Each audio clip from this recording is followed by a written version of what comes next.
Hello दोस्तों, this is Manish Saini and you are watching Sankalp academy. तो हमने जो यहाँ पर उत्तराखंड की एक टेस्ट सीरीज चलाई हुई है, इसका टेस्ट जो है वो 19वां टेस्ट है। बात करते हैं, उत्तराखंड लोक सेवा आयोग ने अभी यहाँ पर पूरा कैलेंडर रिलीज़ किया है अपने कार्यक्रम का। इसका जो पीसीएस वाला जो एग्ज़ाम है, प्रॉपर पीसीएस वाला, वो आपका होने वाला है 3 अप्रैल में।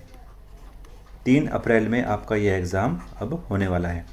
अगर हम यहाँ पर बात करते हैं तो अभी हमारे पास करीबन करीबन 2 महीने का यहाँ पर समय है। 2 महीने का समय काफ़ी एनफ होता है किसी भी एग्ज़ाम के प्रिपरेशन के लिए। हम यहाँ पर हमारी सीरीज़ के थ्रू हम पूरे उत्तराखंड को यहाँ पर कवर करेंगे। कोई भी पार्ट हम यहाँ पर नहीं छोड़ने वाले हैं। तो आशा करते हैं आप इस पूरी सीरीज़ के साथ हमारे साथ लगे हुए हैं। यूकेपीसीएस और यूकेएसएससी की जितने भी अपकमिंग एग्ज़ाम हैं, उन सभी के लिए ये वीडियो महत्वपूर्ण होने वाली है। हमारी पूरी सीरीज़ हमने यहाँ पर हिस्ट्री का जो मॉडर्न वाला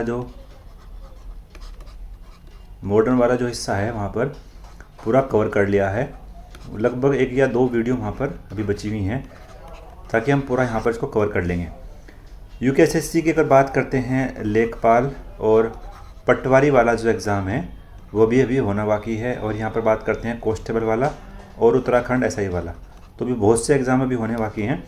अगर आप इस चैनल पर नए हैं तो प्लीज़ सब्सक्राइब करें हमारे चैनल को, लाइक शेयर और अपने दोस्तों के साथ करते रहें।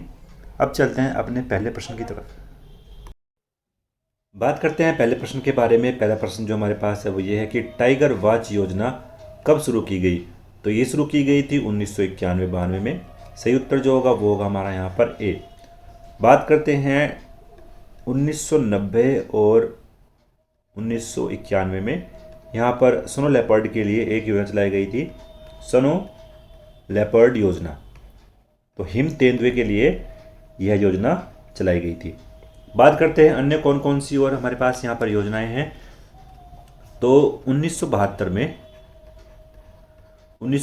में केदारनाथ वन्य जीव विहार की भी स्थापना की गई थी, कस्तूरी मृग के संरक्षण के लिए।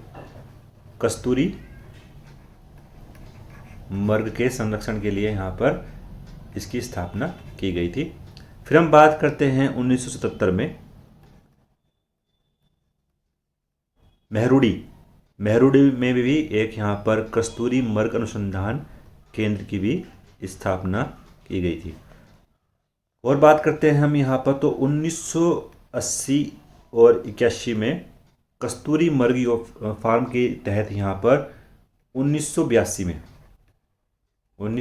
में चमोली में कस्तूरी मृग प्रजनन और संरक्षण केंद्र की स्थापना की गई थी। कहाँ पर? कांचुला खर्ग में। कांचुला खर्ग चमोली में स्थान है जहाँ पर कस्तूरी मृग के संरक्षण के लिए बात की गई है। तो टाइगर वॉच जो योजना है यह चलाई गई थी 1991-92 में। सही उत्तर जो है वो हमारा यहाँ पर ए है। चलते हैं नेक्स्ट प्रश्न की तरफ। नेक्स्ट प्रश्न है हमारे पास, जिम कॉर्बेट नेशनल पार्क कहाँ स्थित है?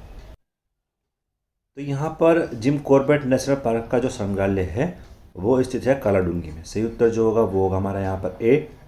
बात करते हैं जिम कॉर्बेट नेशनल पार्क की, तो यह इंडिया के साथ साथ पूरे एशिया का पहला संरक्षित क्षेत्र था।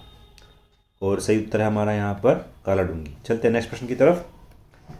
नेक्स्ट प्रश्न है हमारे पास, एस्कॉर्ट वाइल्ड लाइफ सेंचुरी कहाँ पर स्थित है? सही उत्तर जो होगा हमारे पास वो होगा यहाँ पर सी, पिथौरागढ़। सही उत्तर है हमारा यहाँ पर सी। बात करते हैं एस्कॉर्ट वाइल्ड लाइफ सेंचुरी के बारे में। तो 1986 में यह बनाई गई थी और लगभग यह 600 वर्ग किलोमीटर में यह फैली हुई है। और यहाँ पर सबसे अधिक कस्तूरी मृग भी पाए जाते हैं। तो सर्वाधिक जो कस्तूरी मृग हैं वो कहाँ पर मिलते हैं? एस्कॉर्ट वाइल्ड लाइफ सेंचुरी में। और लगभग जो इनकी संख्या है वो 67 के आसपास ये अभी काउंट किए गए थे। सही उत्तर है हमारा यहाँ पर पिथौरागढ़, सी। चलते हैं नेक्स्ट प्रश्न की तरफ। नेक्स्ट प्रश्न है हमारे पास, पिरुल किस पेड़ से प्राप्त होता है? सही उत्तर जो होगा वो होगा हमारा यहाँ पर चीड़ के पेड़ से पिरुल प्राप्त किया जाता है। चीड़ के पेड़ से ही यहाँ पर लीसा एक पदार्थ बनता है जिससे हम बनाते हैं यहाँ पर राल, जिसको बोलते हैं। इसका जो वैज्ञानिक नाम है वो है यहाँ पर रेजिन। तो सही उत्तर है हमारा यहाँ पर ए। चलते हैं नेक्स्ट प्रश्न की तरफ। नेक्स्ट प्रश्न है हमारे पास, मेती आंदोलन के प्रणेता कौन है? सही उत्तर जो होगा हमारा यहाँ पर वो होगा कल्याण सिंह रावत। सही उत्तर है हमारा यहाँ पर ए। बात करते हैं मेती आंदोलन के बारे में, तो यह अपने आप में एक अनूठी परंपरा लिए हुए है। मेती का जो संबंध है वो गढ़वाली भाषा में मायके से होता है, यानी मेकी का जो संबंध है वो मायका यानी लड़की के घर से होता है। यह एक अनूठी परंपरा है, गढ़वाल में जब चलाई गई थी। तो इसमें क्या होता है, जो विवाह समारोह होता है, जब किसी लड़की का विवाह होता है तो उसमें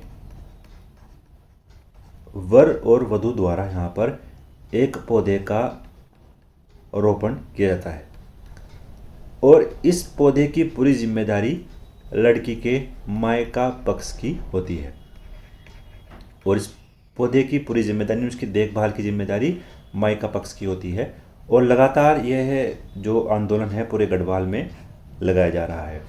विवाह समारोह में बाकायदा यहाँ पर मेती का उत्सव यानी मेती उत्सव के लिए कार्ड छपता है और पूरे ग्रामीण जो वासी हैं वो इस उत्सव में भाग लेते हैं। लेकिन आज के दिनों में जो मेती आंदोलन है ये अपने आप में एक संगठित आंदोलन बन चुका है। बात करते हैं कैसे आपस में संगठित होकर कार्य करते हैं।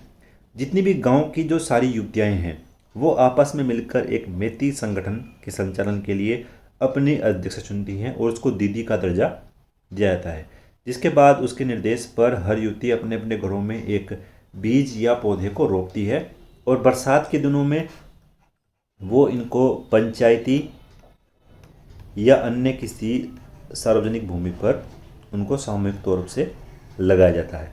तो अपने आप में मेती आंदोलन अब पूरे संगठन के तौर पर कार्य कर रहा है।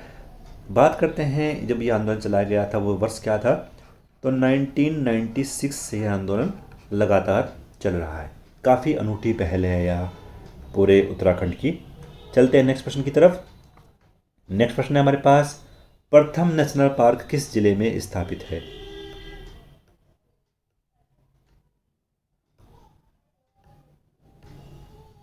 तो सही उत्तर जो होगा हमारा यहाँ पर वो होगा नैनीताल और पौड़ी। तो हमारा जो सही उत्तर है वो है यहाँ पर डी।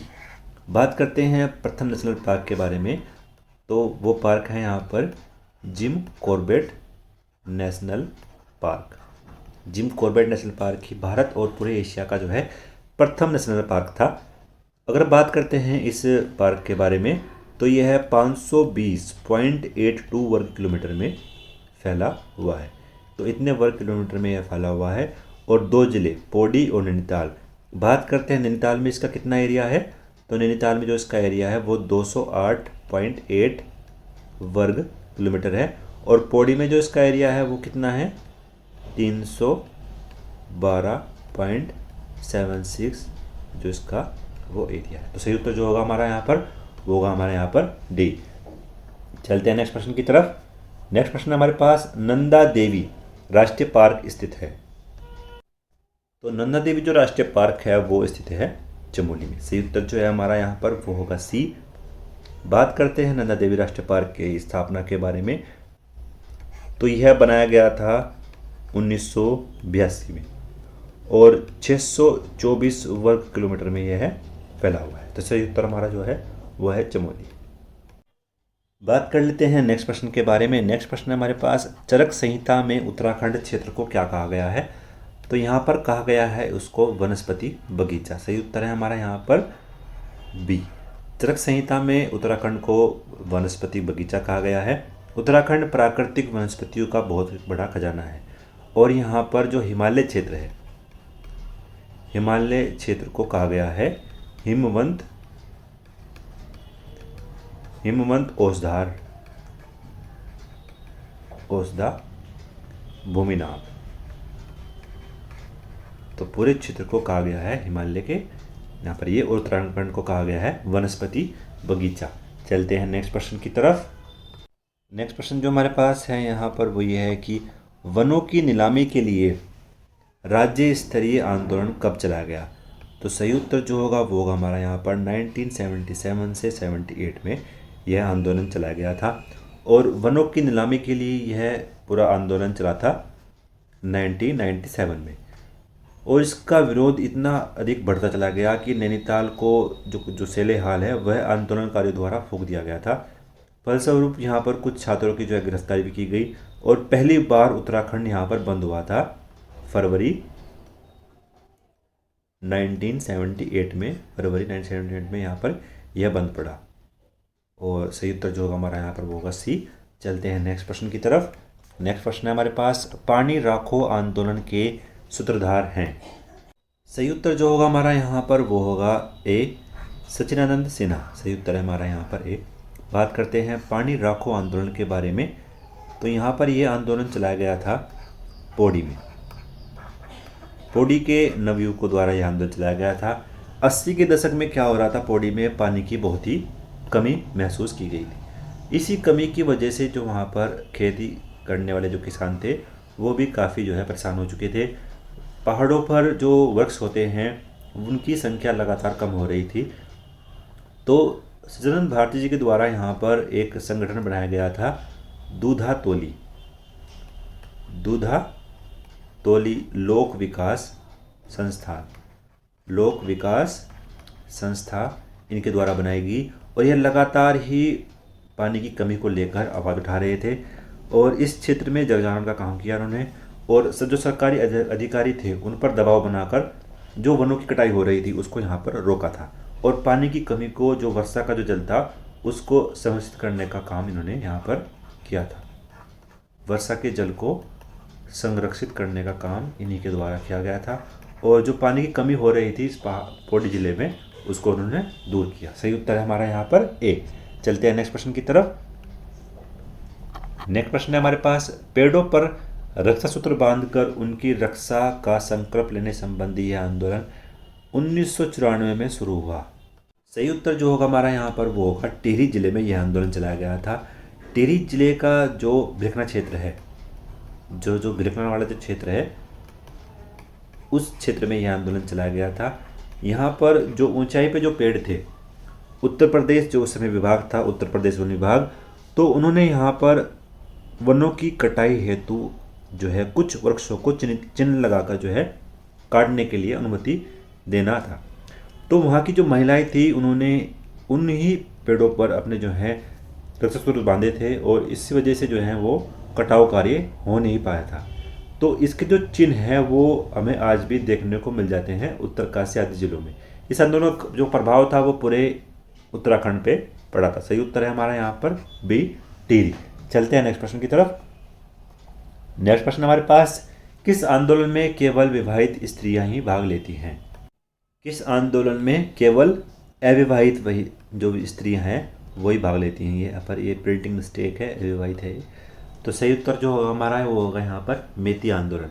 हमने अभी पिछले प्रश्न में यहाँ पर बात की है। यहाँ पर जो इस स्त्री का जो विवाह होने वाला है उसके विवाह समारोह में यहाँ पर वर और वधू पक्ष के द्वारा यहाँ पर एक पौधा रोपण का कार्यक्रम किया जाता है और इस पूरे पौधे की जो जिम्मेदारी है वो किसकी होती है? मायके पक्ष की यह जिम्मेदारी होती है कि वो उसका पूरा देखभाल करे।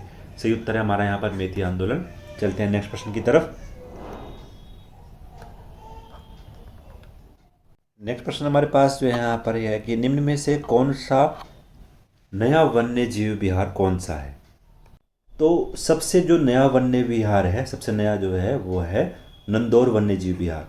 तो सही उत्तर जो होगा हमारा यहाँ पर होगा डी। बात करते हैं इसकी स्थापना के बारे में। तो जिसकी स्थापना की गई थी वो 2012 में इसकी स्थापना की गई थी और यह 269.95 वर्ग किलोमीटर में यह फैला हुआ है। अब बात करते हैं किन किन जिलों में यह फैला हुआ है। तो यह फैला हुआ है नैनीताल और चंपावत जिले पे यह फैला हुआ है। सबसे नया बना हुआ है ये नंदौर वन्य जीव विहार। बात करते हैं केदारनाथ वन्य जीव विहार की। तो इसकी स्थापना की गई थी 1972 में। बात करते हैं एस्कॉट वन्य जीव विहार की। तो इसकी स्थापना की गई थी 1986 में। और सोलह नदी वन्य जीव विहार की जो स्थापना की गई थी वो की गई थी 1987 में। और यह कहाँ पर स्थित है? ये है पौड़ी ज़िले में। पौड़ी ज़िले में स्थित है और 301.18 किलोमीटर में ये फैला हुआ है। तो सबसे नया जो वन्य विहार है वह है यहाँ पर नंदौर वन्यजीव विहार। चलते हैं नेक्स्ट प्रश्न की तरफ। नेक्स्ट प्रश्न है हमारे पास, सर्वाधिक बाघ किस राष्ट्रीय उद्यान में पाए जाते हैं? सही उत्तर जो होगा वो होगा हमारा यहाँ पर जिम कॉर्बेट राष्ट्रीय पार्क में सर्वाधिक, उत्तराखंड में सबसे अधिक जो है बाघ पाए जाते हैं। अगर हम बात करते हैं सबसे अधिक जो बाघ पाए जाते हैं भारत के अंदर, तो वो कहाँ पर मिलते हैं? मध्य प्रदेश में। मध्य प्रदेश में सबसे अधिक बाघों की संख्या है। और राजाजी जो राष्ट्रीय पार्क है यहाँ पर 2016 में यहाँ पर एक प्रोजेक्ट टाइगर योजना भी चलाई गई थी। तो प्रोजेक्ट टाइगर जो योजना है वो किस संबंधित है? राजाजी राष्ट्रीय उद्यान से। सही उत्तर है हमारा यहाँ पर होगा बी, सबसे अधिक पाए जाते हैं कॉर्बेट राष्ट्रीय उद्यान में। और पूरे भारत में जो पाए जाते हैं सबसे अधिक बाघ वो कहाँ पाए जाते हैं? मध्य प्रदेश में। आशा करते हैं आपको हमारी सीरीज पसंद आ रही होगा। पसंद आ रही तो प्लीज़ लाइक करें, शेयर करें अपने दोस्तों के साथ। मिलते हैं नेक्स्ट वीडियो में। धन्यवाद। जय हिंद।